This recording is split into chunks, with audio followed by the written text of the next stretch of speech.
Sup everybody, yes D's bro, I got a reaction, okay?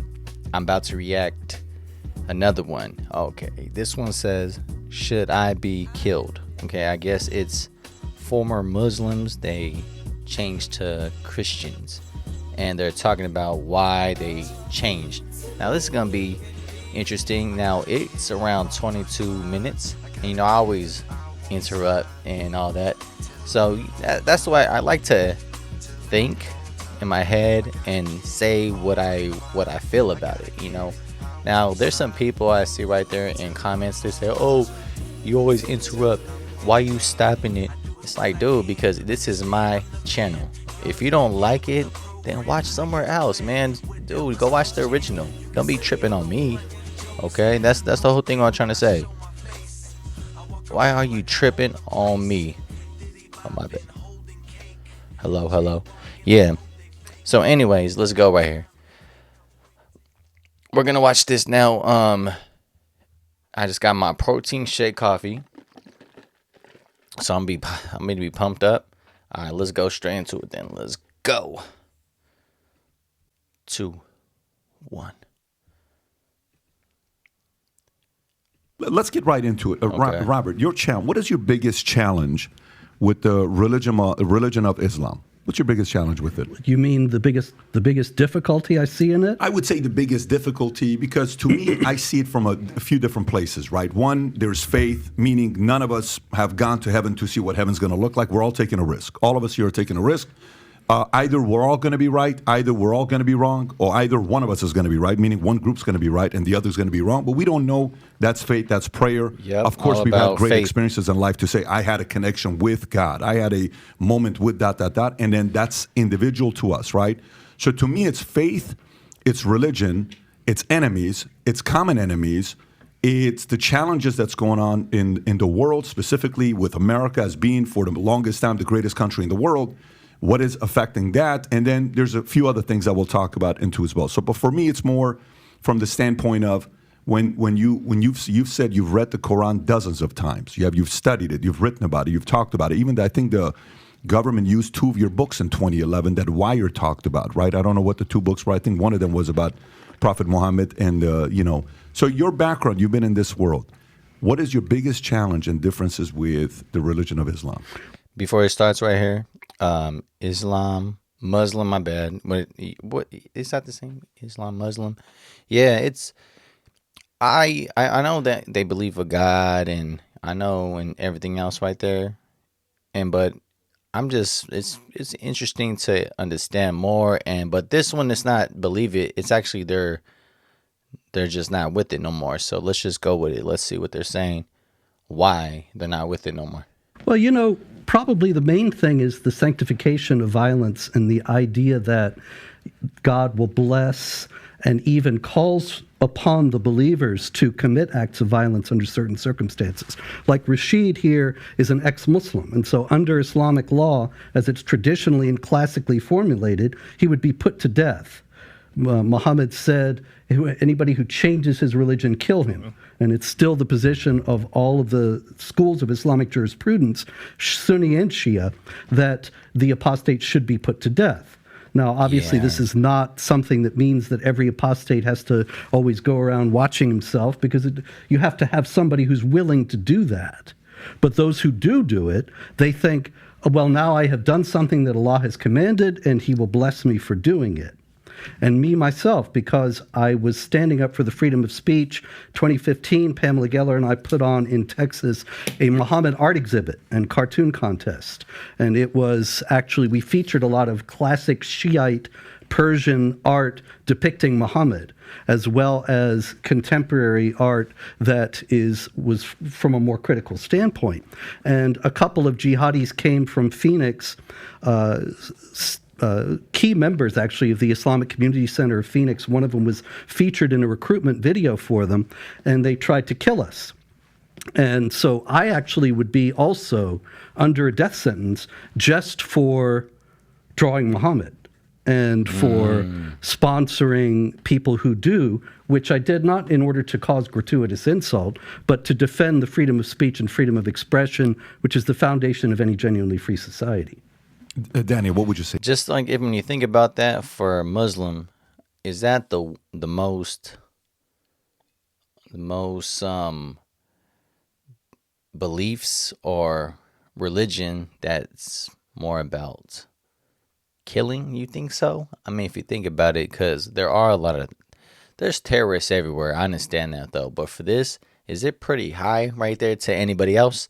That's to me. I'm not sure, because when you used to watch, the FBI or the Most Wanted top 50, it's like most of them are Muslims and stuff right there.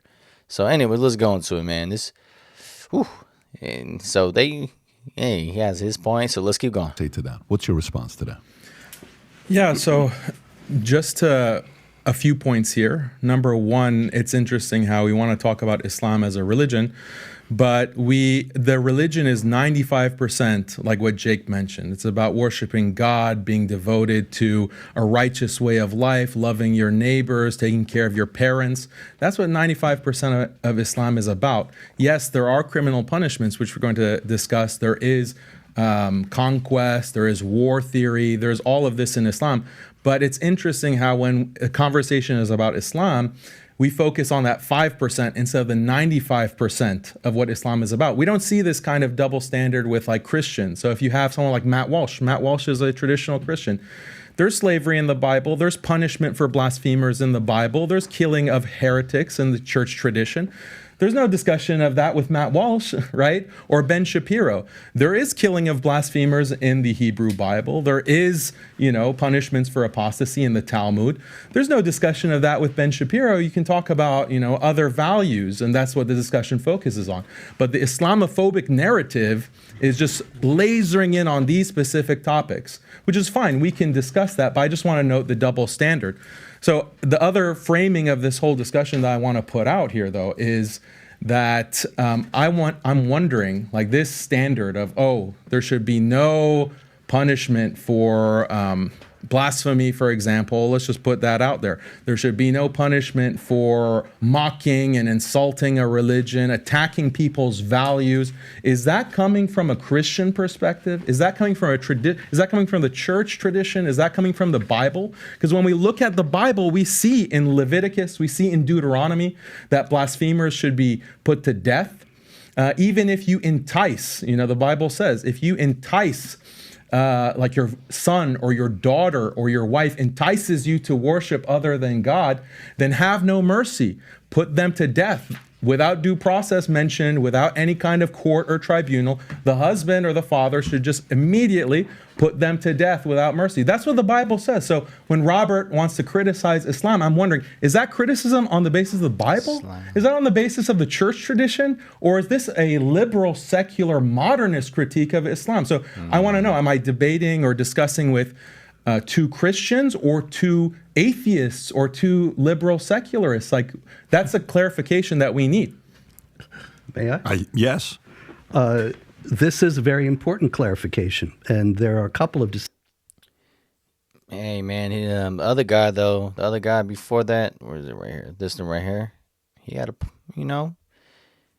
I see what he's saying, for his. Let's go to the next guy now. Distinctions that have to be made. One is all of your examples from Christianity are from Old Testament law, which if you had studied Christianity, you would know there's no sect of Christianity, no school of Christian thought, no tradition within Christianity that holds that Old Testament law applies to Christians for all time. As a matter of fact, it never did apply.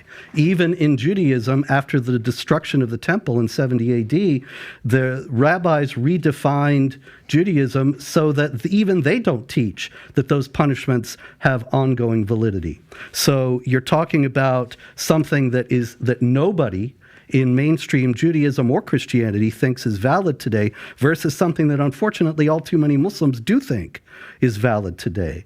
And the bringing up of ancient historical wrongdoing is all very well, and there's certainly a place for that. I've got no interest in denying any of the misdeeds of Christians throughout history.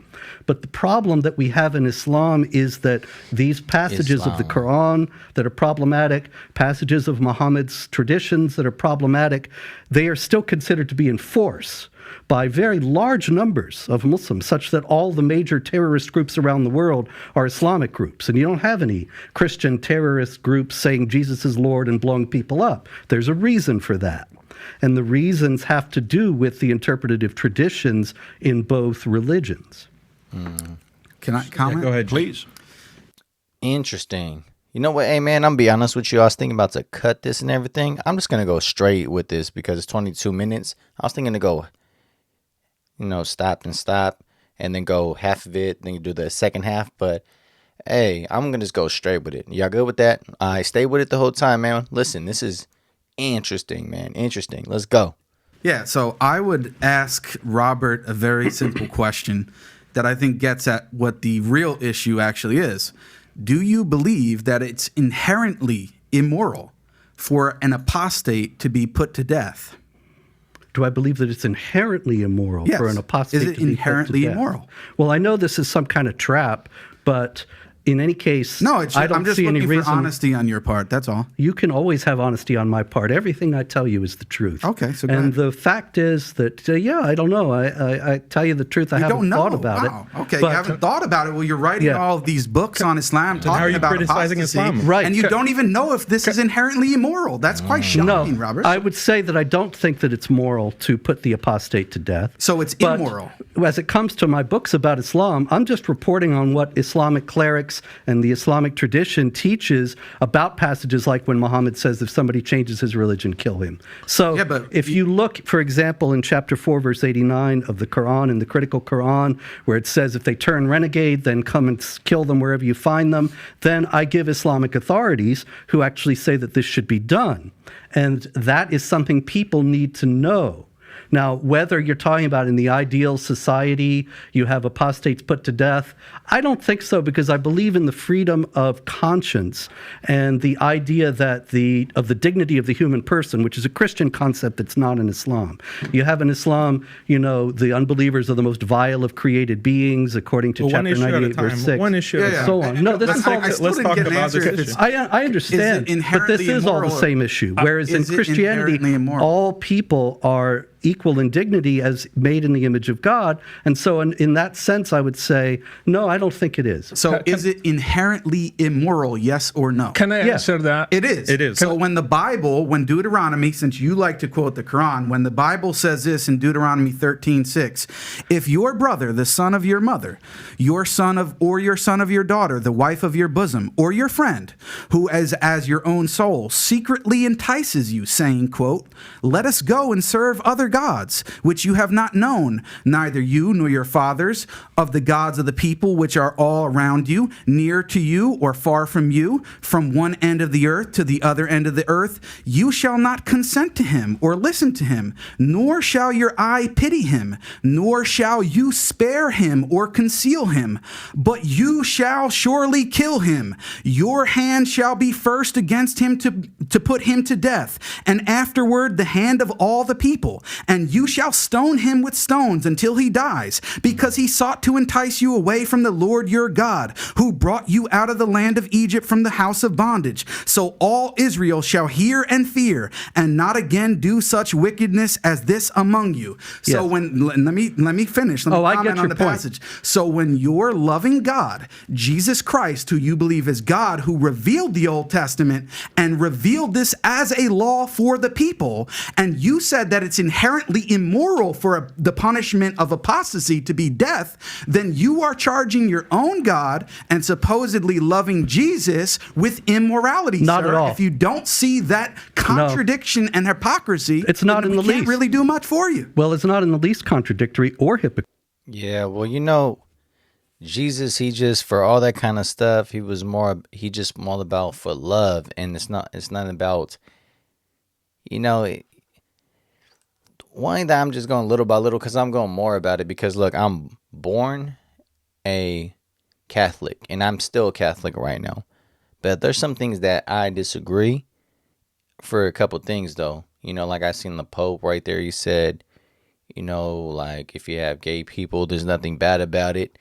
And if you go for the Bible, that's not, that's wrong.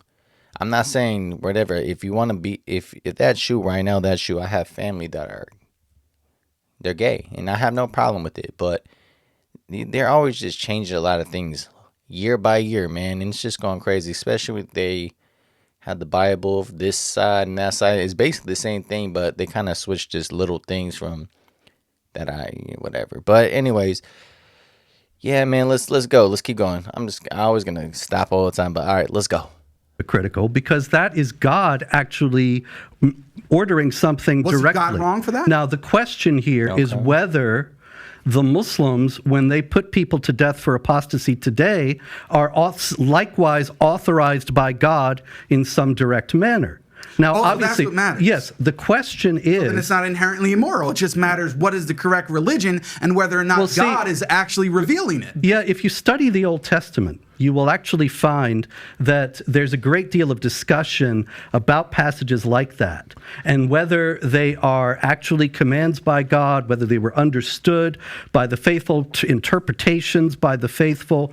The evolving understanding in the Old Testament and the New, and in Jewish and Christian tradition, is something that unfortunately is absent in Islam, such that in Jewish and Christian tradition you have the understanding of the dignity of the human person that ultimately made people realize that putting people to death for apostasy was not something that was acceptable. Yeah. But the idea that it was a localized command at some point or understood to be such, that is not the same thing as people nowadays thinking they are the executors of the wrath of Allah because Muhammad says if anybody changes his religion, kill him, and the Quran says that you can soothe your heart by fighting the unbelievers and so on. So Robert, can we hear from Brother Rashid for one? Brother Rashid, go for it. What's on your mind? Because this concerns me.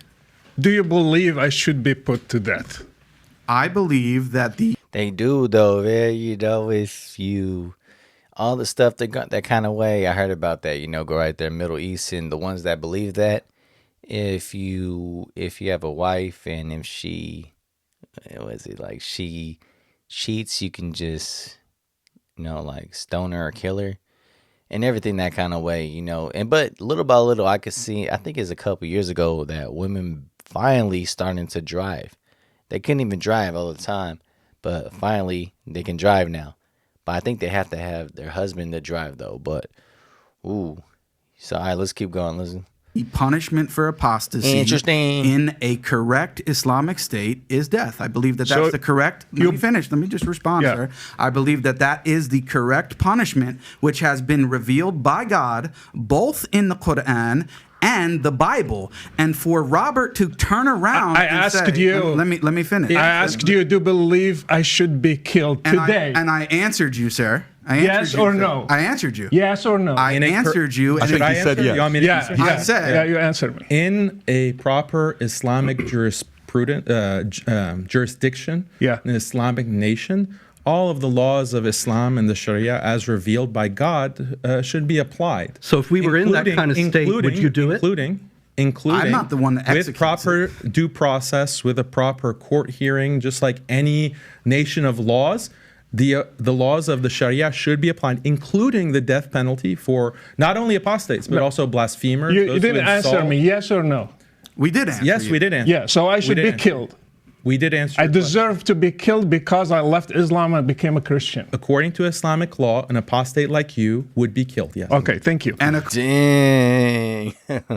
Man, just because you don't believe and now you just switch into a different a religion, that means you are, man, that's crazy.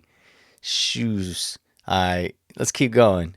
Okay, let me. This is a fallacy. This is a fallacy. Robert, too cocky. Like you want to say you have it too. It's a fallacy. No. Let us discuss this because why is it a fallacy? It's a fallacy. Let me finish. Please condemn Jesus. Yeah. Please. Oh, you think you condemn Jesus? Robert already condemned him. No, you're lying. Let's be on record saying you're lying about that. Let me finish. That's what happened. You said eventually we realized you're lying. Just let me finish. Let's hear Brother Rashid and then I'll come to you. you. Go for You it. converted from Christianity to Islam. Your life is not under threat here in the U.S. I converted from Islam to Christianity. My life is under death. That's the difference between Christianity and Islam. Okay, so let me ask you this. Yes. I got a question for you guys. I'm a data guy. I'm a finance guy. How many Christians have died going from being Christian to Muslim? How many Muslims have actually been killed or died going from being a Muslim to a Christian? Good question. Really good question. I think probably if you think about what they're saying, I would say that side, the one that's going from Muslim to Christian, I think that's probably more that side, the worst ones right there, the way they're saying right there, because in the beliefs though, if you change right there, that means you should be killed. You just see what he said. The other two guys just say, yes, you should. Woo, let's go. There's no data on that because these kinds of things are not recorded. They're not considered crime. There should be, in though, right? I Islam. mean, shouldn't there even if there's some stories to be able to say, Yes. XYZ individual. I have stories. I have one in Mauritania who was condemned to be executed. We just got him out to Paris because we negotiated with the government there. I have people right now in Libya. They are under death penalty in Libya. I have people who got killed in Jordan, for example, because I do my show. People contact me. I have people who got killed in Jordan. Their parents killed them Sorry because about that. they became Christians from a Muslim background. We have people in different places in the world. In the Muslim community, they kill them, and if they get to flee, that's the best outcome. I got a question. So Okay, hold it real quick, man, because my phone always breaks. Hold on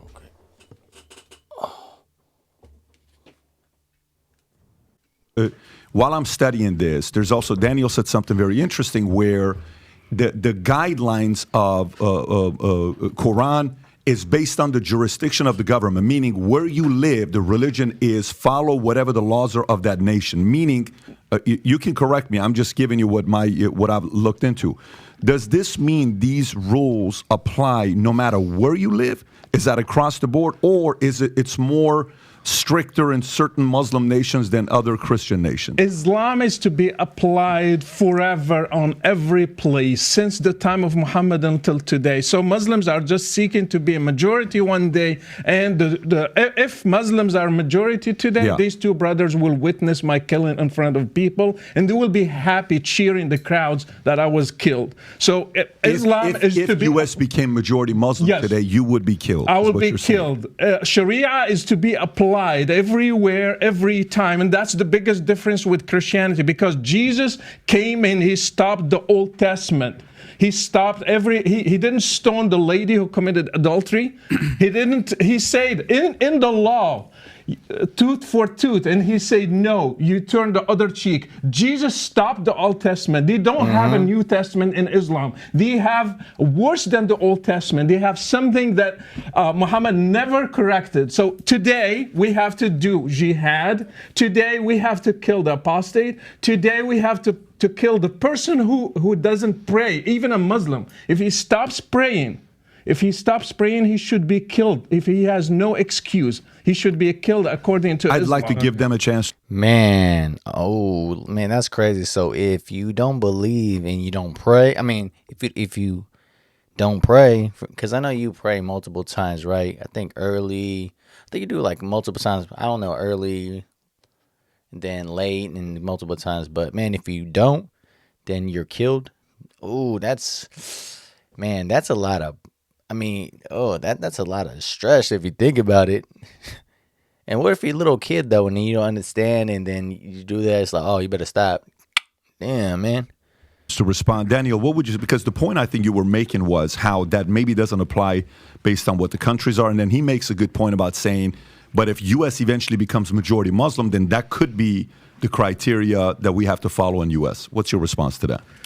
Yeah, so there are a lot of inaccuracies in what he's talking about. I want to reframe the issue because he's saying that his life is in danger. But the lives of Muslims are in danger under a secular, liberal hegemony. And I know that some of the viewers might not be following what I'm discussing, but look at the war on terror, or even look at me personally, or Jake. But I say things that are contrary to liberalism. I critique and criticize liberal secularism. And what is liberal secularism? It's this this philosophy that came out of the Enlightenment, out of the 18th and 19th century in Europe, and it was imposed on the entire globe by force through colonialism, through imperial wars. And the idea of liberal secularism is that morality should not be based on these old books like the Quran and the Bible. We have to use reason and science to maximize individual happiness, individual freedom, and equality. And this is the best system of life. It's an atheistic system of life. We need to have separation of church and state, etc. This is the dominant, I don't want to say religion, but it's a dominant ideology in the world today. And it's imposed through, the UN Security Council, international rights law, etc. But it's coming from a very specific philosophy that is anti-religion. It's anti-Islam. It's anti-Christianity, anti-traditional Christianity. I criticize this system. And Muslims who criticize this system are put on watch lists. We're banned from traveling. Some of us are drone striked. Some of us are detained. Some of us face all kinds of canceling, deplatforming. Our livelihoods are threatened. I get death threats all the time. Almost every day I'm getting a death threat because of my opposition to this hegemony, liberal secularism. There is no quote unquote freedom of religion, because if you oppose this hegemony, if you oppose this system, you will be put to death. And I know you've had some very distinguished guests like Glenn Greenwald, Whitney Webb, and they talk about this system. Alex Jones, they talk about this system. They might not put it in the same exact way that I'm putting it, but it is this authoritarian, centralized, technological system. And yes, plenty of people are getting killed. What was the Iraq war about? What was the Afghanistan war about? How many? Why don't you own apartment buildings? Seriously, why don't you own these big apartment buildings? And I get it. Hey man, this is crazy. And this is very, very, very, very interesting, man. And look, he does have when he's saying right there that they have to my bad, I'm talking too fast. When I talk too fast, my brain goes whoop, and then my tongues go oh, and my mouth goes oh. My bad. But yeah, if you believe right there, that's very true in a way when they try to go to different countries. And it's ever since when COVID and all the other kind of stuff, and Trump was saying that we got to do more about them when they go right there to USA. But like I'm saying, man, like if you look about the top 50, 100 people inside in the world, the people that was like terrorists and most wanted and everything, a lot of them like Islam's people are Muslims people. And that's why they have like the double check when they go in. And that is bad. That's all bad, because there are probably a lot of very honest, good people right there. But that's how it is though, man. So that's what happens. And anything for anything like that. So hey, let's keep going. Muslims were killed because of those invasions. What were those invasions justified on the basis of? It wasn't on the basis of the Bible. I wouldn't put that on Christians.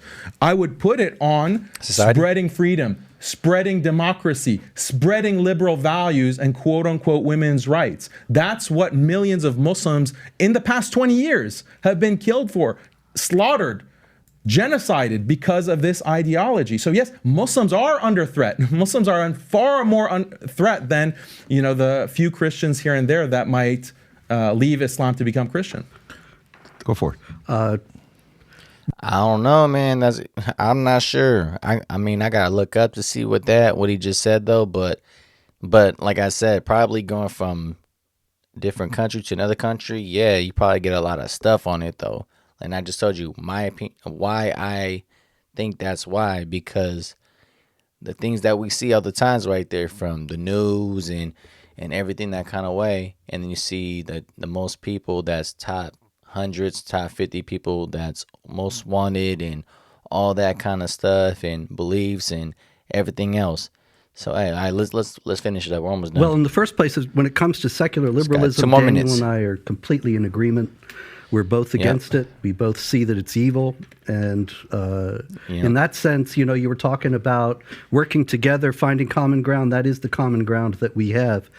The idea of the invasions of Iraq and Afghanistan were completely wrong, based on false premises, false assumptions, based on the idea that they could bring democracy to the Islamic world. It was never going to happen. I was warning about it before it started, but was not heeded. But the fact is that, and also when it comes to death threats, we could probably have a contest and see, but I get them many daily, mostly from Muslims, but not always. And the left is increasingly unhinged and out of control. But if Daniel is positing that Islam is somehow the alternative, then I would wonder, how is it that all the Muslim politicians in the United States, including an obvious publicly Sharia adherent one like Ilhan Omar and Rashida Tlaib as well, Keith Ellison, the Andre Carson, the publicly Muslim Quran adherent politicians, and yet they're all very far on the left, and they're aiding this secular liberal monster that Daniel so rightly opposes. And so it's hard to see how Islam can be the remedy when you don't even have a single politician of the Islamic faith who is standing against all that. So if you like this clip and you want to watch... Hey, man, that was a really good one. That was a good one. Had that side. The only thing... it's the Muslim side when he's saying that from the guys that's not there no more in Christianity, they're saying like, okay, so because I should be killed, and then they actually wasn't trying to ask that question right there for a second, and then after they finally say yes, you should, because you changed right there to a different, change right there your beliefs, and that is man, that's crazy. Like, dude, that's a lot of, and then the other one he was saying, man, like he had a lot of family and stuff that they changed, and they had, killed, like murder or threats and killed and all that kind of stuff, just because their beliefs right there from that, beliefs basically. Man, that's a lot of pressure. How can you live your life that kind of way, huh? Just because you have a different beliefs right there. But hey, man, that's their thing. And so hold up. So if you're a guy and you're born born a different kind of, let's say, Christianity, and then you go to the Muslim, then you cool. You're right there. You're solid. You're base. You're cool. You have no problem with that.